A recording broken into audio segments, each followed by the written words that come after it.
السلام علیکم ورحمۃ اللہ. لا حول ولا قوة الا باللہ. حسبنا اللہ ونعم الوکیل. یا حی یا قیوم برحمتک استغیث. لا الہ الا انت سبحانک انی کنت من الظالمین. ربنا آتنا من لدنک رحمہ وہیئ لنا من امرنا رشدا. ربنا آتنا فی الدنیا حسنہ وفي الآخرة حسنة وقنا عذاب النار. اللهم صل على محمد وعلى آل محمد وأصحاب محمد وأزواج محمد وأمة محمد أجمعين إلى يوم الدين. آمين. الحمد لله رب العالمين والصلاة والسلام على سيد الأنبياء والمرسلين وعلى آلہ واصحابہ اجمعین الی یوم الدین. الحمدللہ آج 24 سپتمبر 2023 کو سنڈے کے دن ہمارا یہ پبلک سیشن نمبر 113 منعقد ہونے جا رہا ہے. آپ کے یہ سوالات ریئل ٹائم پرچیوں کی شکل میں میرے پاس آ چکے ہیں. انشاءاللہ کوشش کریں گے کہ انہیں بھی کور کریں، چونکہ اب ربیع الاول شریف کا مہینہ شروع ہو چکا ہے. آج 7 ربیع الاول 1445 ہجری ہے. پچھلی سنڈے کو بھی میں نے اسی کانٹیکسٹ میں 12 آیات قرآن حکیم کی ڈسکس کی تھیں، جن کو عموماً ہمارا ایک خاص مکتب فکر ڈسکس کرنے کو گستاخی سمجھتا ہے. میں نے اس کی صحیح تشریح بیان کی تھی. آج ارادہ کیا کہ قرآن حکیم سے اللہ کے محبوب سید الاولین والآخرین، شفیع المذنبین، رحمت للعالمین، سیدنا و مولانا امام اعظم محمد رسول اللہ صلی اللہ علیہ وآلہ وسلم کی شان میں جو آیات ہیں انہیں ڈسکس کریں. اب جب میں نے ان کو لسٹ ڈاؤن کرنا شروع کیا تو وہ تو درجنوں میں جا رہی تھیں، لیکن میں چاہ رہا تھا کہ 12 ربیع الاول کی نسبت سے 12 کریٹیکل آیات ہم سلیکٹ کریں ان میں سے، اور پھر انہیں ایک خاص انٹلیکچوئل ترتیب دیں، اور اس کے کانٹیکسٹ میں جو کراس ریفرنس کے طور پر آیات اور احادیث آتی ہیں انہیں میں ڈسکس کروں، جو بھی اس وقت اللہ تعالیٰ میرے ذہن میں ڈال دے انشاءاللہ تعالیٰ. تو وہ 12 آیات ہم نے 12 ربیع الاول شریف کی نسبت سے سلیکٹ کی ہیں. آج انشاءاللہ انہیں ڈسکس کریں گے. دیکھیں، جہاں تک ولادت مصطفیٰ صلی اللہ علیہ وآلہ وسلم کی تاریخ کا معاملہ ہے، as far as books are concerned, خواہ اہل سنت کی کتابیں ہوں یا اہل تشیع کی، دونوں میں 12 ربیع الاول کی ڈیٹ آئی ہے. اہل سنت کے ہاں دلائل النبوہ امام بیہقی کی کتاب ہے، اس میں سٹارٹ ہی میں نبی صلی اللہ علیہ وآلہ وسلم سے متعلق ایک چیپٹر موجود ہے، آپ کی ولادت مبارکہ سے متعلق. اس میں واضح لکھا ہے کہ نبی صلی اللہ علیہ وآلہ وسلم عام الفیل والے سال، یعنی جس سال ابرہ کے لشکر کو برباد کیا گیا تھا، اس سال کو اللہ نے یادگار بھی بنانا تھا. ادروائز اس کے بعد کعبہ شریف پہ کئی دفعہ حملے ہوئے، کوئی حفاظت نہیں ہوئی. اس سال کو اللہ تعالیٰ نے یادگار بنانا تھا. پیر کے دن 12 ربیع الاول کو صبح سحری کے وقت آپ صلی اللہ علیہ وآلہ وسلم کی پیدائش ہوئی. اہل تشیع کے ہاں جو صحیح بخاری کے لیول کی ان کی حدیث کی کتاب ہے وہ اصول الکافی ہے. اس میں بھی 110 نمبر جو چیپٹر ہے وہ ولادت مصطفیٰ صلی اللہ علیہ وآلہ وسلم سے متعلق ہے. اس میں بھی یہی لکھا ہے کہ نبی صلی اللہ علیہ وآلہ وسلم عام الفیل والے سال 12 ربیع الاول کو پیدا ہوئے، لیکن پریکٹیکلی شیعہ 17 ربیع الاول کو مناتے ہیں. امام خمینی نے اس جھگڑے کو ختم کرنے کے لیے وہ پورے کا پورا ویک ہی ایران میں ربیع الاول سے ریلیٹڈ ولادت مصطفیٰ صلی اللہ علیہ وآلہ وسلم کے کانٹیکسٹ میں ڈکلیئر کر دیا ہے تاکہ یہ 12 اور 17 کا جھگڑا نہ ہو. ادروائز کتابیں تو 12 ربیع الاول بتاتی ہیں. اہل حدیث نے، دیوبند نے اس ایشو کو ڈائلیوٹ کرنے کے لیے 9 ربیع الاول کی ایک پخ چھوڑ دی، حالانکہ انہیں بھی پتا تھا کہ کتاب میں کیا لکھا ہے. خود احمد بریلوی صاحب جن کے اوپر پورا مکتب کھڑا ہے، انہوں نے فتاوی رضویہ میں 8 ربیع الاول لکھی ہے. تو یہ بریلویوں سے ذرا پوچھیں، یہ جو 12 ربیع الاول آپ منا رہے ہیں، آپ کے اعلیٰ حضرت تو اسے 8 ربیع الاول لکھ کے گئے ہیں، اور پھر انہوں نے لکھا چونکہ اب 12 چل پڑی ہے اس لیے میں اس میں کوئی اختلاف نہیں کرتا، چلنے دیں اس کو اس طرح۔ اچھا، اس سے بھی بڑھ کر ان کے اعلیٰ حضرت کے بھی جو اعلیٰ حضرت ہیں، جن کے اوپر پورے کا پورا تصوف کا سلسلہ قادریہ کھڑا ہے، شیخ عبد القادر جیلانی المتوفا 561 ہجری، انہوں نے غنیت الطالبین میں 10 محرم لکھ دی ہوئی ہے۔ اچھا، بڑا اچھا ہوا ہے یہ لکھ دیا انہوں نے۔ اب ان کو ہاتھ پاؤں پڑ گئے جب سے میں نے یہ ڈیٹ نکالی، وہ کہتے ہیں نہیں، انہوں نے تو صرف نا نقل کیا ہے علماء کا قول۔ بھائی تمہارے بابے تو دین سکھانے آئے تھے، وہ اوٹ پٹانگ چیزیں نقل کر کے امت کو یہ کچھ بتا کے گئے۔ یعنی ہم قرآن و سنت کی روشنی میں جو کمزور چیزیں ہیں، جو صحیح چیزیں ہیں، ان کو ڈسٹنگوش کر کے پبلک کے سامنے رکھتے ہیں کہ بھائی یہ صحیح بات ہے، تو وہاں پہ ان کو پھر بتانا چاہیے تھا نا کہ 12 ربیع الاول بھی کوئی ڈیٹ ہے۔ انہوں نے 10 محرم الحرام کی ڈیٹ کو نقل کیا، ظاہر ہے علماء سے نقل کیا، اسے انڈورس کیا، اس کی مخالفت کے لیے نقل نہیں کیا۔ ہمارا صرف معصومانہ سوال ہے، آپ کا تو بابوں کے بارے میں عقیدہ ہے کہ وہ دل کے حال جانتے ہیں، وہ فنا فی الرسول ہوتے ہیں، وہ فنا فی شیخ ہوتے ہیں، اور فنا فی اللہ ہوتے ہیں، پتہ نہیں کیا کیا ٹرمز انہوں نے ڈیوائز کیے ہیں تصوف میں۔ اور جو باباؤں کے بابا ہیں آپ کے شیخ عبد القادر جیلانی، جنہیں آپ اولیاء کا سردار کہتے ہیں، ان کو تو اپنے نبی کی تاریخ پیدائش ہی نہیں پتا، اگے کے کم ٹرنا ہے، جو کہ ہمارے ہر سٹوڈنٹ کو ہم نے دلائل النبوہ کا حوالہ بتا دیا ہے، امام بیہقی کی کتاب کا۔ اور یہ حدیث کی کتاب شیخ عبد القادر جیلانی رحمت اللہ علیہ کی پیدائش سے پہلے لکھی ہوئی تھی، لیکن وہ بیچارے اس تک نہیں پہنچ سکے، ان کو تو ضرورت بھی نہیں تھی، وہ تو علم غیب جانتے ہیں بقول ان کے، تو انہیں تو پتہ ہی نہیں چلا، انہوں نے تو مہینہ بھی غلط لکھ دیا، 10 محرم کا دن لکھ دیا۔ یہ چیزیں میں ساتھ ساتھ اس لیے بتاتا ہوں تاکہ آپ کا دماغ اس حوالے سے کھلے۔ باقی جو ربیع الاول شریف کے حوالے سے سیلیبریشنز ہیں آج کل جو پوری دنیا میں مروجہ ہیں، ان کا ثبوت پہلے 600-650 سال تک نہیں ملتا۔ یہ 7ویں صدی ہجری کے اندر ایک مملوک سلطنت جو ایوبی ڈائنسٹی میں سے تھی، جنہوں نے پہلی دفعہ منگولوں کو شکست دی تھی اور تاتاریوں کا فتنہ ختم ہونا شروع ہوا، انہی میں ایک شخصیت تھی ملک المظفر۔ 630 ہجری میں یہ فوت ہوئے، بمطابق 1233 عیسوی، یعنی آپ سمجھ لیں آج سے آلموسٹ 800 سال پہلے، آج 1445 ہجری چل رہا ہے۔ انہوں نے علماء کو جمع کر کے 12 ربیع الاول کے موقع پر کوئی کھانا شانا کھلایا، تو علماء تو پھر پکے ہو گئے، انہوں نے کہا سرکار پچھلے سال کھوایا سی، اس سال بھی کھواؤ۔ کرتے کرتے کرتے پھر اس ٹائم کتابیں لوگوں نے لکھنی شروع کر دی کہ جی میلاد منانا تو بڑے ثواب کا کام ہے، اور بلکہ یہ جو ہمارے بادشاہ نے شروع کیا ہے یہ تو ایک صدقہ جاریہ ہے ان کے لیے۔ ان کو یہ بھی خیال نہیں آیا کہ 800 سال تک جو ان سے بڑے عاشقان رسول تھے، ان کے دماغ میں یہ بات کیوں نہیں آئی کہ آپ نے ربیع الاول کو اس طریقے سے سیلیبریٹ کرنا ہے۔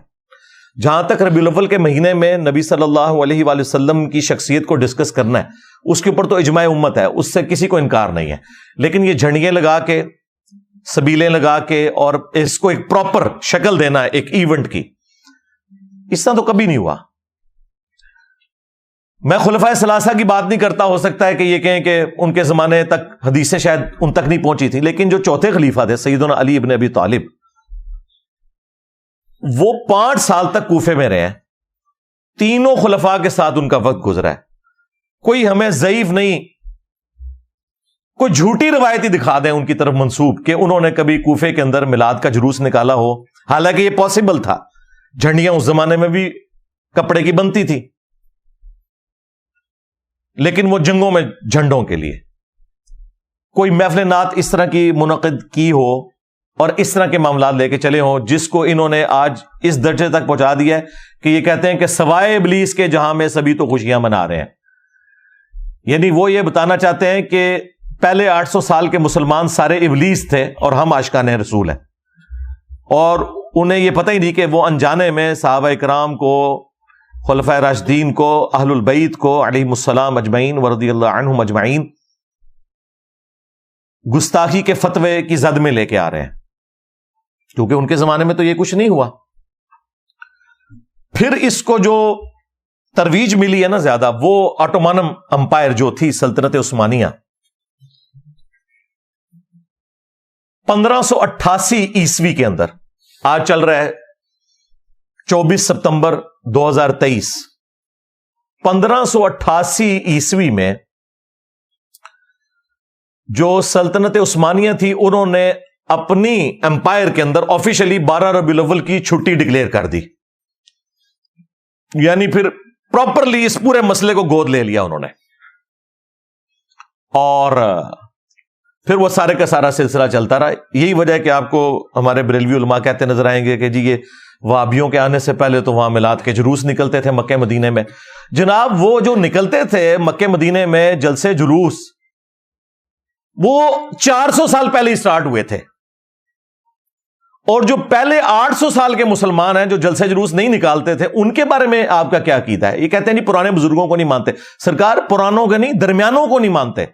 پرانے تو ہیں صحابہ کرام، خلفائے راشدین، اہل البیت علیہم السلام، تابعین، تبع تابعین۔ تمہارے بزرگ آئے 800 سال بعد اور امت کو ایک تحفہ دے کے چلے جائیں تو وہ پرانے کہاں سے ہو گئے؟ 800 سال بعد تو ہم بھی پرانے ہو چکے ہوں گے جی۔ پرانے بزرگ پرانے نہیں سرکار، درمیانے، پرانے تو ہے ہی نہیں ہیں۔ اور اسی صدی کے اندر، 7ویں صدی ہجری کے اندر، ایک اور بادشاہ آیا، ملک المنصور قلاوون۔ اس نے 678 ہجری کے اندر، آج سے 800 سال پہلے، کوئی منت مانی تھی، اس نے پکڑ کے گنبد خضرا رکھ دیا نبی صلی اللہ علیہ وآلہ وسلم کی قبر اطہر کے اوپر۔ اس ٹائم یہ گرین کلر کا نہیں تھا، وہ وائٹ کلر کا ہوتا تھا۔ اس کو گرین کلر ہوئے بمشکل 200 سال ہوئے ہیں۔ 1837 عیسوی میں، آج سے آلموسٹ 200 سال پہلے، سلطنت عثمانیہ کے لوگوں نے اس کا کلر گرین کیا۔ پہلے یہ وائٹ تھا، اور یہ گنبد بھی نبی علیہ السلام کی وفات کے 650 سال بعد رکھا گیا۔ یہ 7ویں صدی ہجری مسلمانوں کے لیے ایک سمجھ لیں 2 بڑی بدعتیں جو انہوں نے جاری کی امت کے اندر۔ اور بدعت میں اس لیے کہہ رہا ہوں کہ اس کی بنیاد کے اوپر انہوں نے باقیوں کو گستاخ کہا، اور یہ دونوں کام کیے سنیوں نے۔ میں نے اپنی کسی پرانی ویڈیو میں یہ بیان کیا تھا کہ یہ جو گنبد ہے یہ شیعہ حاکم نے رکھا تھا، تو اس پہ پھر میں نے اسی وقت رجوع ریکارڈ کروایا تھا کہ وہ شیعہ حاکم نہیں تھا، وہ بھی یہ ایوبی ڈائنسٹی کا ہی مملوک امپائر کا ایمپرر تھا، ملک المنصور۔ یہ دونوں کام سنیوں نے کیے میں۔ مروجہ میلاد کا سلسلہ شروع کرنا، اب شیعہ نے بھی ادھار لے لیے وہ سنیوں سے، وہ بھی کر رہے ہیں۔ اور دوسرا یہ گنبد خضرا رکھنا، حالانکہ نبی علیہ السلام کے زمانے سے پہلے، آپ کی پیدائش سے بھی 35 سال پہلے آیا صوفیہ کا گنبد بنا ہوا ہے۔ یہ جو استنبول کے اندر آیا صوفیہ جو اب اردگان نے کھول دیا ہے، اور وہاں پہ جمعے کی نماز بھی ہوتی ہے اور عام دنوں میں میوزیم، یہ نبی علیہ السلام کی پیدائش سے بھی 35 سال پہلے کا بنا ہوا ہے۔ کتنا بڑا گنبد ہے، یعنی ٹیکنالوجی موجود تھی۔ حضرت عمر کے دور میں آج کے اربوں ڈالرز جزیہ ملتا تھا رومن امپائر سے مسلمانوں کو، وہ تو سونے کا گنبد بنا کے قبر رسول پہ رکھ سکتے تھے۔ ان کو تو کسی کے دماغ میں یہ بات نہیں آئی ہے یہ کوئی نبی علیہ السلام کی عزت افزائی ہے کہ یہاں پہ گنبد رکھے۔ انہیں پتا تھا، صحیح مسلم میں حدیث ہے، میں تمہیں منع کرتا ہوں قبروں کو پکا کرنے سے، قبروں پر عمارت بنانے سے، اور قبروں پر بیٹھنے سے۔ وہ اس کو نبی علیہ السلام کی گستاخی شمار کرتے تھے، اور سیم یہی گستاخی شمار کی گئی جب پہلی دفعہ گنبد رکھا گیا، اور جس بندے نے مشورہ دیا تھا وہ کچھ عرصے بعد معزول ہو گیا، تو لوگ یہ باتیں کرتے تھے کہ اس سے سزا ملی ہے جو اس نے الٹے کام کا مشورہ دیا تھا۔ اور آج اس کے اوپر بات کریں تو گستاخی رسول کہتے ہیں آپ کو۔ میرے سوا تو کسی کی جرت نہیں، وہ بھی کسی کی جرت نہیں کہ بات کر جائے، باقی تو شاہی کوئی نہیں۔ تو میں نے کہا خدا کے لیے دنیا میں جتنے مزارات نبی علیہ السلام کی مخالفت پہ بنائے گئے ہیں، اس کی بنیاد انہوں نے یہاں سے پکڑی ہے۔ یہ آپ کا کام تھا نا کہ جہاں آپ نے باقی مزارات جو ہیں وہ ختم کیے، اس گنبد خضرا کو بھی اتار لیتے۔ یہ توڑنے کی ضرورت ہی نہیں ہے، یہ اوپر رکھا ہوا ہے، یہ اتار لیں، نیچے حجرہ عائشہ موجود ہے، اس پہ میری تفصیلی ویڈیوز ریکارڈ ہیں، وہ پھر ٹاپک اور طرف چلا جائے گا۔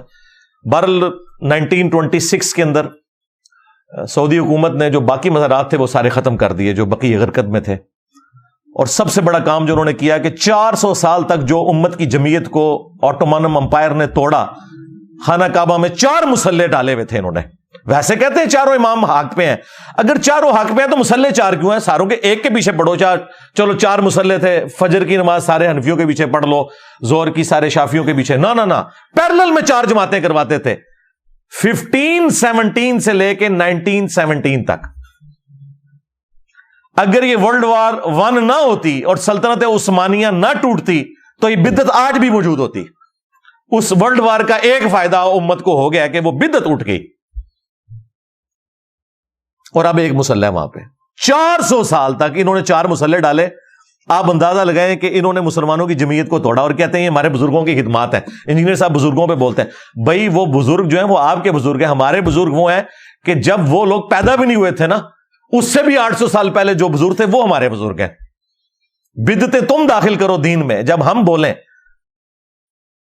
ایک غریب تو بدتمیز نہ سوئی تو میں نبی سا ہے ہی کوئی نہیں، تیرے بابے تے شاہ ہی کوئی نہیں، لے جو بابے تو دبو انہوں جا کے ہوں.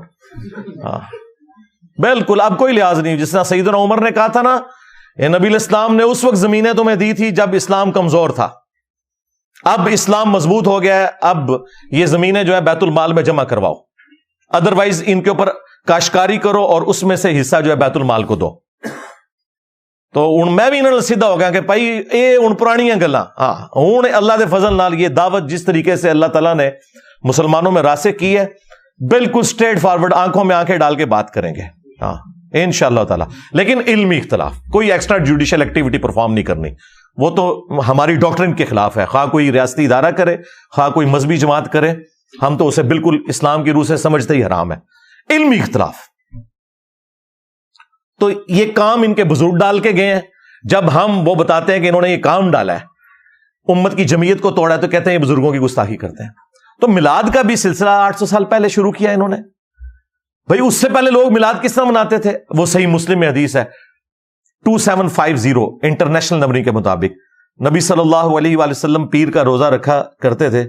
پوچھا کہ آپ کیوں رکھتے ہیں؟ تو فرمایا فیہ ولدت وفیہ انزل علیہ، اس دن میں پیدا ہوا اور اسی دن مجھ پر پہلی دفعہ وحی نازل ہوئی. تو نبی صلی اللہ علیہ وآلہ وسلم جشن قرآن اور جشن ولادت مصطفیٰ صلی اللہ علیہ وآلہ وسلم ہر سال نہیں، ہر مہینے نہیں، ہر ہفتے منایا کرتے تھے پیر کا روزہ رکھ کے.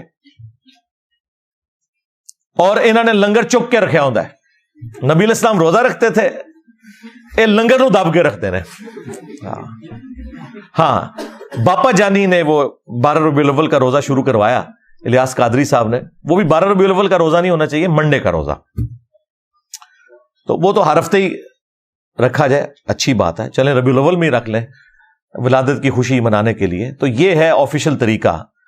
وہ لوگ پوچھ رہے ہوتے ہیں پھر اسی کے کریے سرکار اے کرو نہیں اور کیا کریے، اور اے کرو کہ اس دن انجینئر صاحب کی ویڈیوز لگا کے بیٹھ جاؤ تاکہ پتا چلے کہ جو ہستی دنیا میں آئی تھی ہماری منجی بن کے، ہادی بن کے، نجات دہندہ بن کے، جن کے ساتھ ہماری آخرت کی ہمیشہ کی کامیابیاں جڑی ہوئی ہیں، وہ امت کو دے کے کیا گئی ہیں وہ انجینئر صاحب آپ کو بتائیں گے کہ مرنے سے پہلے اے مسلمان کر لے اس پہ غور، کتابوں کا خدا اور ہے، بابوں کا خدا اور، کتابوں کا پیمبر اور ہے، بابوں کا پیمبر اور. اگرچہ وہ سارے بابے اسی خدا رسول کے ماننے والے تھے، بلکہ کرسچنز، جوز اور ہندو بھی اسی خدا کو مانتے ہیں، لیکن ہمیں اختلاف کیا ہے کہ کتابوں کی تعلیمات کے مطابق ماننا ہے، بابوں کی تعلیمات کے مطابق نہیں ماننا. اسی تو ہم یہ عرض کر رہے ہیں بار بار کہ میرے نبی سا ہے ہی کوئی نہیں، بابے تھے شے ہی کوئی نہیں. آج سے آلموسٹ 22 سال پہلے کی بات ہے، 22-23 سال، 2001 کی بات ہے. اس زمانے میں نے جو ربیع الاول کی لائٹنگ کا سامان ہے نا، کوئی 1-1.5 لاکھ روپے کا بنایا ہوا تھا، وہ میرے گھر میں رکھا ہوا تھا، تنخواہیں جوڑ جوڑ کے. والد صاحب جو پاکٹ منی دیتے تھے، اپنی جاب تو نہیں لگی ہوئی تھی، 2002 میں نے جوائننگ دی، پھر اس کو مزید ایڈ کیا. تو وہ میلاد کا سامان پھر بعد میں ہم نے اس میں سے کچھ چیزیں یہاں پہ بھی استعمال میں لے کے آئے ہیں, صحیح جگہ بھی استعمال ہو گئی ہیں الحمدللہ. تو اب ہم تو پوری نیک نیتی کے ساتھ یہ معاملہ کر رہے تھے. یقین کریں ہمیں کبھی یہ وہم بھی نہیں آیا تھا کہ ہم یہ جو کچھ کر رہے ہیں یہ نبی الاسلام کی خوشنودی کا کام نہیں ہے, وہ تو دین ہی کوئی اور ہے. اس لیے اس مینٹالٹی کو میں سمجھتا ہوں. آپ نے ان کے ساتھ بات کرنی ہے عقلی دلائل کے ساتھ, علمی دلائل کے ساتھ. جب یہ آپ کو جذباتی ڈاکٹر پڑھائے نا, اور دیکھیں جی 12 ربیع الاول کا دن ہے, 2 گھر ہیں, ایک گھر میں جھنڈیاں لگی ہوئی ہیں, لائٹنگ ہوئی ہوئی ہے, اور دوسرے گھر میں کچھ نہیں ہے, آپ خود فیصلہ کریں عاشق رسول کون ہے. ہاں, اس کے جواب میں آپ نے کہنا ہے رکو ذرا, صبر کرو, ابھی بتاتے ہیں تمہیں. کہ اس سے بھی پہلے 10 محرم کا دن آیا تھا, 2 گھر تھے, ایک گھر کے اندر آہو بکا ہو رہی تھی, مجلس تھی, دوسرے گھر میں کچھ بھی نہیں تھا. اب بتاؤ عاشق اہل بیت کون ہے, وہ شیعہ کا گھر یا تمہارا بریلویوں کا گھر؟ تو یہ آپ کو کیا کہیں گے, نہیں اہل بیت کو تو ہم بھی مانتے ہیں لیکن اس طریقے سے نہیں کرنا. تو سرکار ہے تہاڈا میلاد بھی اس طریقے سے نہیں کرنا.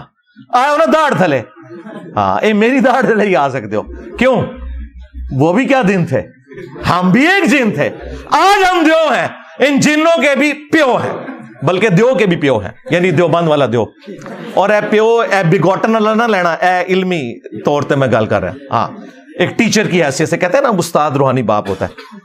تو اب یہ میرے چھوٹے چھوٹے کلپ اسی طرح کے لوگ کاٹتے کہتے تھے کہ جی سب کتنی جذباتی باتیں کرتے ہیں. بھائی اس طرح کے آپ کلپ قرآن سے کاٹے نا تو قرآن پاک کسی نے پڑھنا ہی نہیں ہے, کیونکہ وہ پورے کانٹیکسٹ میں بات ہوتی ہے. کہیں پہ اللہ تعالیٰ کوئی سخت بات کرتا ہے, کہیں پہ کوئی واقعہ بیان کرتا ہے, کہیں کوئی اینٹی وینم کے طور پہ بات کرتا ہے. تو آپ ساری سخت آیات کٹھی کریں تو لوگ کہیں گے یار یہ کوئی کتاب ہے پڑھنے والی, کوئی سیدھے طریقے نہ بندہ گل کرے. وہ سیدھے طریقے سے ہی ہوئی ہوتی ہے کیونکہ اس کے پیچھے اتنی بڑی بات.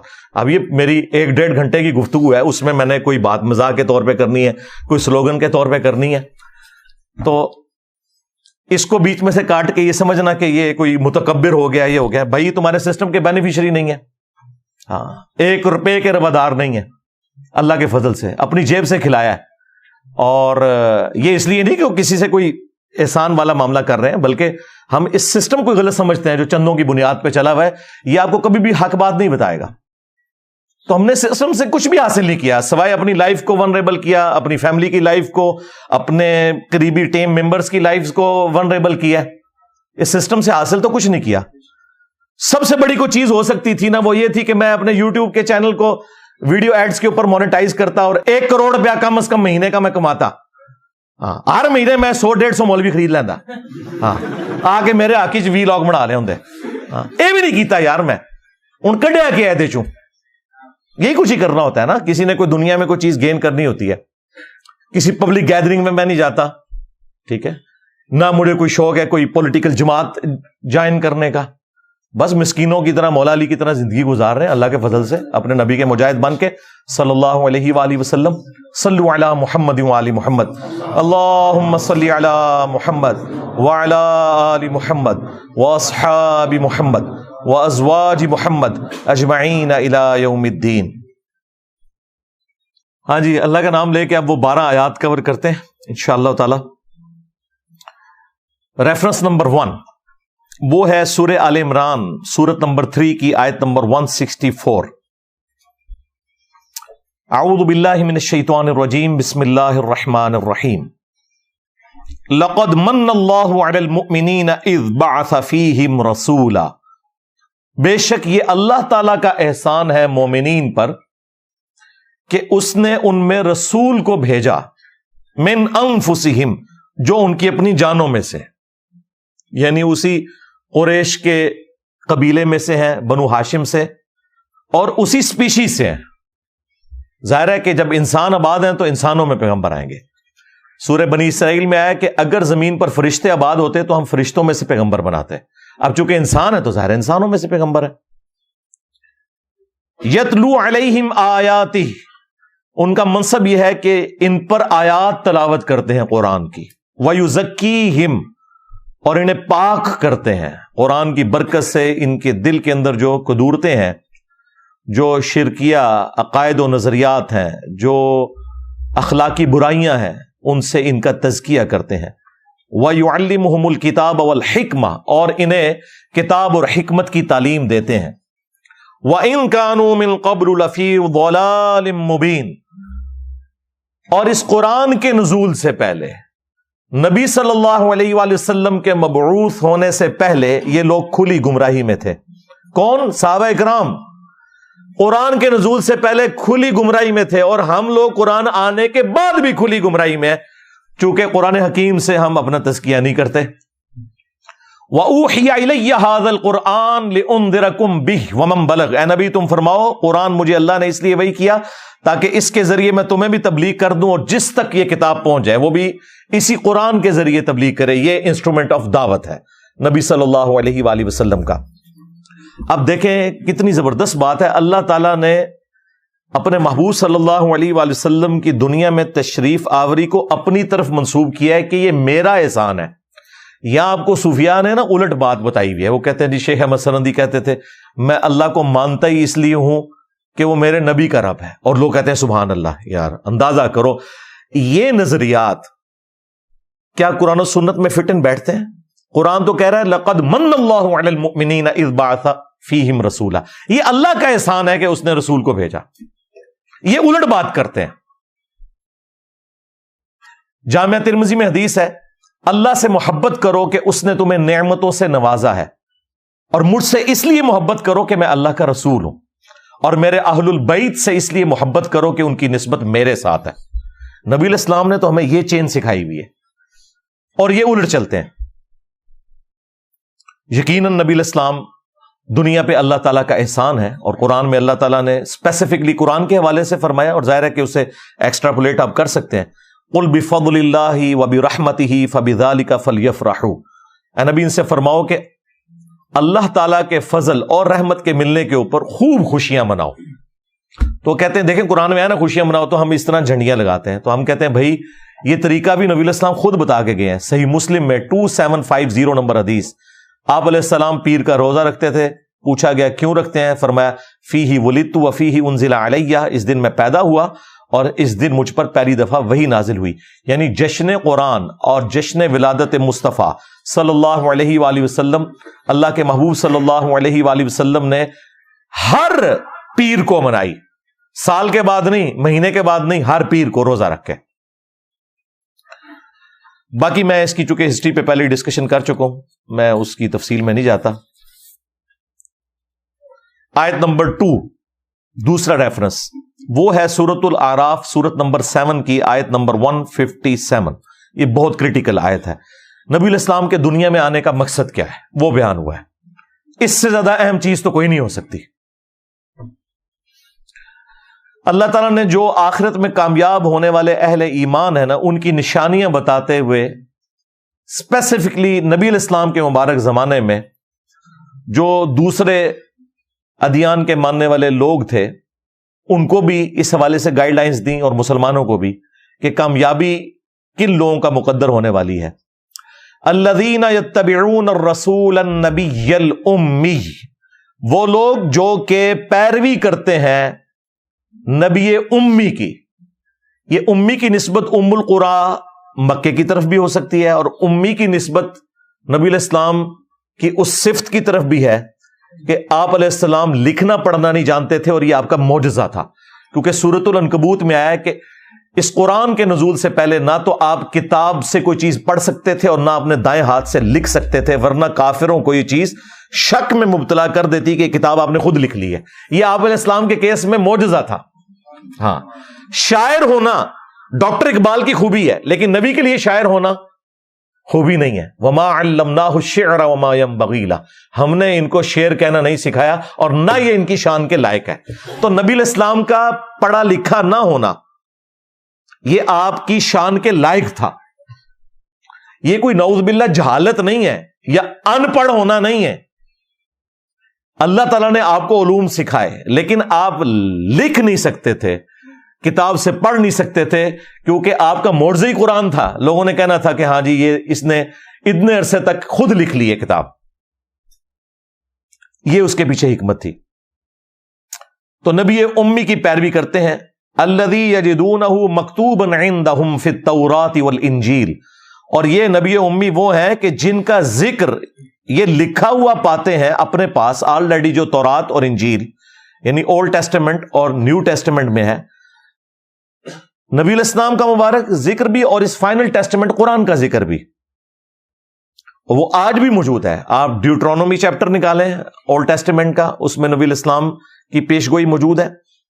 اس کے بعد gospel of John New Testament میں، اس میں نبی الاسلام کی پیشگوئی موجود ہے، چیپٹر نمبر 15 سے لے کر 18 تک، وہ ایک الگ سے ٹاپک ہے، اس کے لیے آپ ڈاکٹر ذاکر نائک کی ویڈیوز دیکھ لیں، احمد دیدہ صاحب کی، سملیرٹیز بٹوین کرسچینٹی اینڈ اسلام۔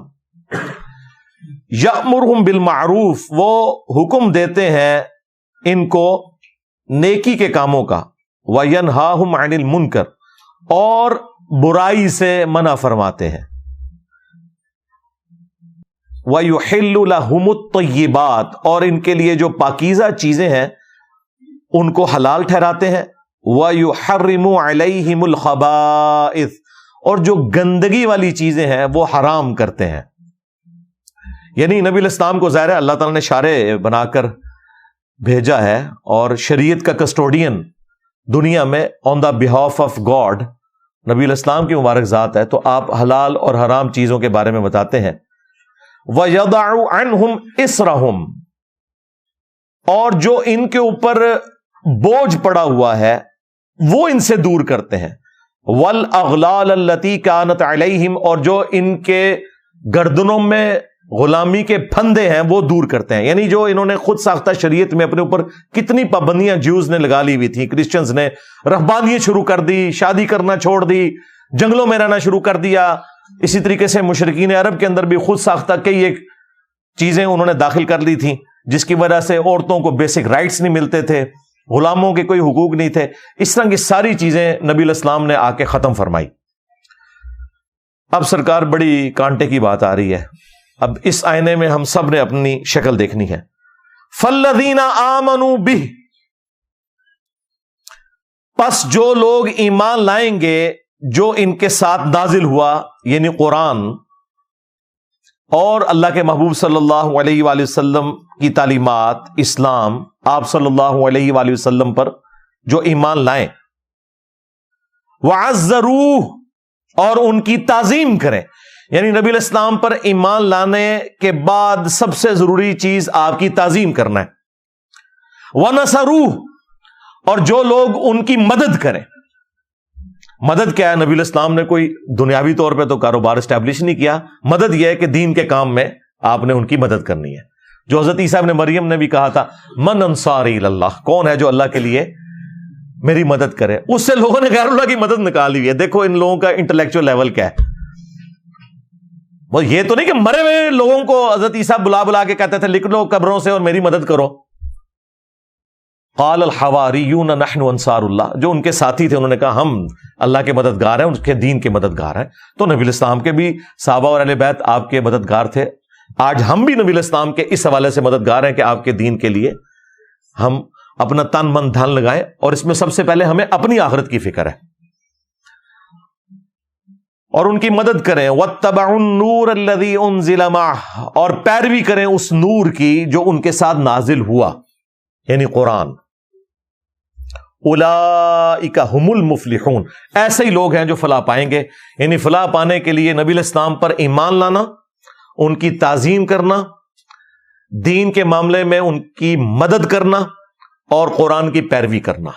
یہ اب دیکھ لیں کتنے مسلمان ہیں جو یہ کام کر رہے ہیں، تو مسلمانوں کی اکثریت کے سر شرم سے جھک جائیں گے۔ نبی الاسلام نے اپنا حق ادا کر دیا، اور آخری درجے میں اس سے بڑی کیا بات ہو سکتی ہے کہ جب اللہ تعالیٰ کو یہ بات قرآن میں نازل فرمانی پڑے، لَقَدْ جَاءَكُمْ رَسُولٌ مِّنْ أَنفُسِكُمْ عَزِيزٌ عَلَيْهِ مَا عَنِتُّمْ حَرِيصٌ عَلَيْكُمْ بِالْمُؤْمِنِينَ رَؤُوفٌ رَحِيمٌ، یعنی یہ وہ ہے جو تمہاری جانوں سے بڑھ کر تمہارے لیے حریص ہیں کہ تمہارے لیے کوئی خیر خائی والا معاملہ ہو جائے، اور مومنین کے لیے رؤوف بھی ہیں اور رحیم بھی ہے، صلی اللہ علیہ وآلہ وسلم۔ اور پھر اللہ تعالیٰ نے فرمایا وَإِنَّكَ لَعَلَىٰ خُلُقٍ عَظِيمٍ، اخلاق کے بھی بلند ترین درجے کے اوپر فائز ہیں۔ یعنی یہ سب کچھ سکھا کے بھی نبی الاسلام اس سسٹم کے بینیفیشری نہیں ہوئے، فاقوں میں زندگی گزری۔ تیسرا ریفرنس سورۃ النجم سورت نمبر 53 کی ابتدائی آیات ہیں.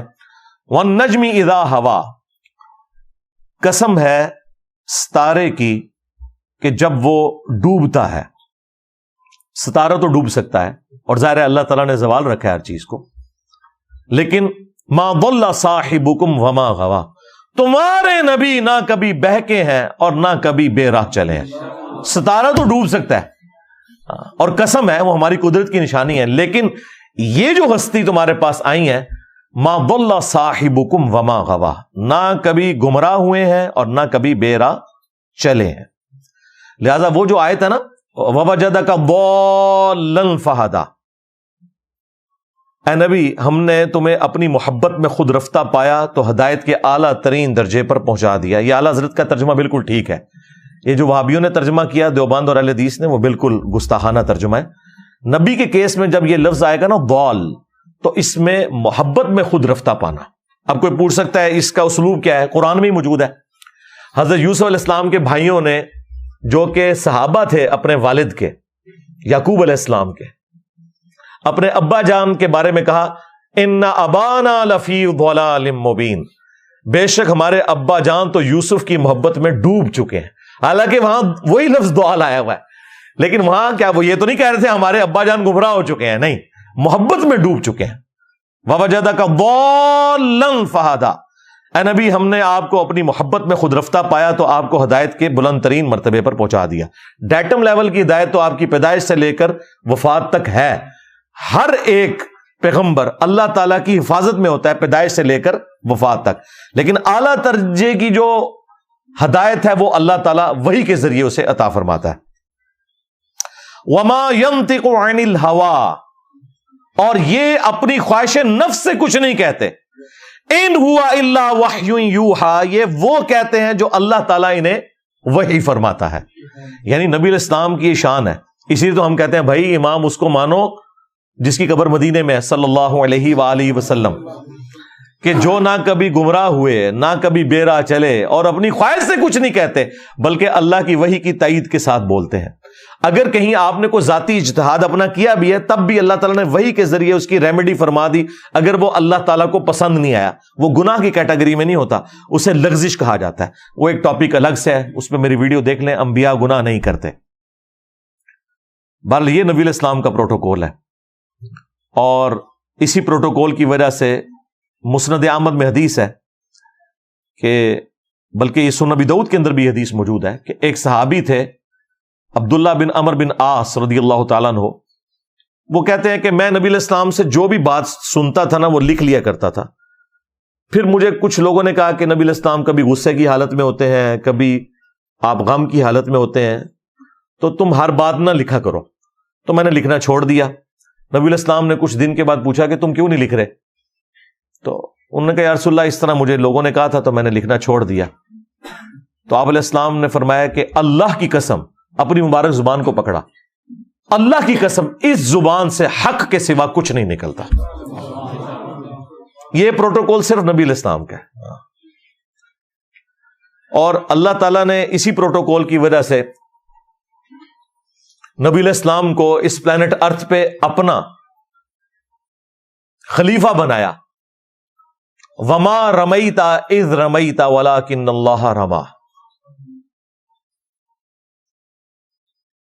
اے نبی جب تم نے کنکریاں ماری تھیں کافروں کے لشکر کی طرف، وہ تم نے نہیں ماری تھی بلکہ وہ تو اللہ نے ماری تھی جب کہ تم نے ماری تھی. یعنی اللہ تعالیٰ نے اپنے پیغمبر کو ان کے مبارک ہاتھ کو اپنی طرف منسوب کیا، کیونکہ دنیا پہ وہ اللہ کے ریپریزنٹیٹو ہیں. ید اللہ فوق ایدیہم، اصحاب شجرہ کے بارے میں آیا کہ جب یہ درخت کے نیچے آپ کی بیعت کر رہے تھے نا، آپ کے ہاتھ پہ اللہ کا ہاتھ تھا ان کے ہاتھ کے اوپر. یعنی یہ نہیں کہ نبی علیہ السلام کا ہاتھ جو ہے وہ اللہ کا ہاتھ فزیکلی، مراد یہ کہ وہ اللہ کے ریپریزنٹیٹو ہیں. ریفرنس نمبر 4، یہ سورۃ الحجرات سورت نمبر 49 کی ابتدائی آیات ہیں. یا ایھا الذین آمنوا، اے ایمان والو، لا تقدموا بین یدی اللہ ورسولہ، مت آگے بڑھو اللہ اور اس کے رسول سے. بس جتنا تعلیم کیا ہے نا اس میں خود صفرے لگا کے ایڈ نہ کرو. جو تعلیمات ہیں جہاں پر فرمایا کہ یہاں پہ رک جاؤ وہاں پہ رک جانا ہے, جہاں پہ فرمایا کہ یہ حلال ہے اسی کو حلال سمجھنا ہے, جس کو حرام کیا اسی کو حرام سمجھنا ہے. خود سے دین میں کوئی بدعتیں داخل نہیں کرنی. واتقوا اللہ, اور اللہ کا تقوی اختیار کرو. ان اللہ سمیع علیم, بے شک اللہ تعالی سننے والا علم والا ہے. یا ایھا الذین آمنوا, اے ایمان والو, لا ترفعوا اصواتکم فوق صوت النبی, اپنی آواز کو بھی کبھی نبی صلی اللہ علیہ وآلہ وسلم کی آواز سے بلند نہ کرنا. ولا تجہروا لہ بالقول کجہر بعضکم لبعض, اور ان کے حضور اس طریقے سے بلند آواز میں گفتگو نہ کرنا جس طرح آپس میں ایک دوسرے کے ساتھ کرتے ہو. ان تحبط اعمالکم وانتم لا تشعرون, ایسا نہ ہو کہ تمہارے اعمال برباد کر دیے جائیں اور تمہیں شعور بھی نہ ہو, توبہ کی توفیق بھی نہ ملے. اور یہ حیران کن بات ہے کہ یہ آیت کسی عام انسان کے بارے میں نازل نہیں ہوئی, بلکہ صحیح بخاری کے اندر شان نزول موجود ہے. عبداللہ ابن ابی ملیکہ تابعی کہتے ہیں قریب ہے کہ اس مخلوق کے دو بہترین لوگ یعنی ابو بکر اور عمر برباد ہو جاتے جب انہوں نے انجانے میں رسول اللہ کے حضور اپنی آوازوں کو بلند کر دیا.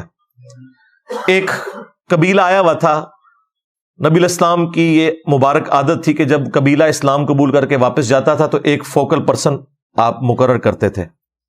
حضرت ابو بکر نے مشورہ دیا کہ اس کو فوکل پرسن مقرر کریں. حضرت عمر نے کہا نہیں یا رسول اللہ اس کو کریں. اس میں وہ آپس میں ان کی تلخ کلامی ہوگی. نبی الاسلام سے کوئی بدتمیزی نہیں کی, آپس میں آوازیں بلند ہوئی تو یہ آیات نازل ہوئی کہ اگر تم نے بھی رسول اللہ کے حضور آپس میں بھی بات کرتے ہوئے آواز کو بلند کیا چھٹی ہو جائے گی. تو سرکار اگر یہ ابو بکر و عمر کا سٹیٹس ہے تو اڑے بابے تے شاہی کوئی نہیں. یعنی نبی الاسلام کی آواز سے آواز بلند کرنا اعمال کو برباد کرتا ہے. نبی کی حدیث سے کسی بابے کے قول کو بلند کرنا وہ تو تمہارا ایمان ہی برباد کر دے گا, کیونکہ میرے نبی سا ہے ہی کوئی نہیں, تیرے بابے تے شاہی کوئی نہیں, بلکہ بابے تے شاہی کوئی نہیں. یہ دیکھ لیں, یہ کتابوں کا خدا ہے. اب اسی بخاری کی حدیث میں آتا ہے کہ عبداللہ ابن زبیر کہتے ہیں کہ ان آیات کے نازل ہونے کے بعد حضرت عمر اتنی آہستہ آواز میں گفتگو کرتے تھے کہ حضور کو سنائی نہیں دیتی تھی, اور آپ کہتے تھے عمر اونچا بولو مجھے آواز ہی نہیں آ رہی, اتنے ڈر گئے. پھر اللہ تعالیٰ نے اسی کا انعام دیا, اگلی آیات نازل ہوئی. ان الذین یغضون اصواتهم عند رسول اللہ, بے شک وہ لوگ جو اپنی آوازوں کو پست رکھتے ہیں رسول اللہ کے حضور. اولئک الذین امتحن اللہ قلوبہم للتقوی, یہی وہ لوگ ہیں جن کے دلوں کو اللہ نے تقوی کے لیے چن لیا, یہ پرہیزگار لوگ ہیں. لہم مغفرۃ واجر عظیم, ان کے لیے مغفرت اور اجر عظیم ہے. اور مزے کی بات ہے ان آیات کو اللہ تعالیٰ نے وہ مقبولیت دی کہ روزہ شریف پہ کئی سو سال سے یہی آیات ہیں. ایگزیکٹلی روزہ شریف کی جو جالی ہے, جو سینٹرل جالی ہے, 3 پورشن میں بنی ہوئی ہے. سینٹرل جو جالی ہے جس میں وہ دائرے کے نشان ہے, ایک بڑے دائرے کا نشان ہے, اس کے پیچھے نبی الاسلام کی قبر مبارک, آپ کا چہرہ مبارک ہے پیچھے کر کے, اس کے بعد سیدنا ابو بکر سیدنا عمر. اس جالی کے اوپر یہی لکھا ہوا ہے یا ایھا الذین آمنوا لا ترفعوا اصواتکم فوق صوت النبی. اور جو اس طرف جالی ہے باب السلام کی طرف سے جب آپ انٹر ہوتے ہیں, وہ بھی گولڈن جالی ہیں, ان کے اوپر یہ آیت لکھی ہوئی ہے ان الذین یغضون اصواتهم عند رسول اللہ.